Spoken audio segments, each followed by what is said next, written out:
বা ওয়াশরুমে কোন রকম গেলাম, যাওয়ার পরে বলে মাশাআল্লাহ, ডানেও বোতল, সামনেও বোতল, পিছনেও বোতল। কিরে এত বোতল কে? মুয়াজ্জিনকে বললাম কি ব্যাপার? আমার মুয়াজ্জিনও সরকারি, আলহামদুলিল্লাহ কয় না। বললাম কি ব্যাপার এত বোতল কে? আমার কি এমনও মুসল্লি আছে যে রুগী তারপরেও নামাজ ছাড়ে না, প্রয়োজনে বাথরুমে ঔষধ খায়।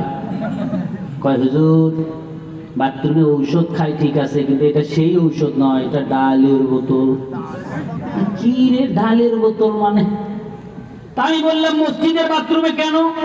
সরকারি জায়গা, নিরাপত্তার সাথে খায়। আমি বললাম না, তা হতে পারে না, এমন বদ ধারণা করা যায়।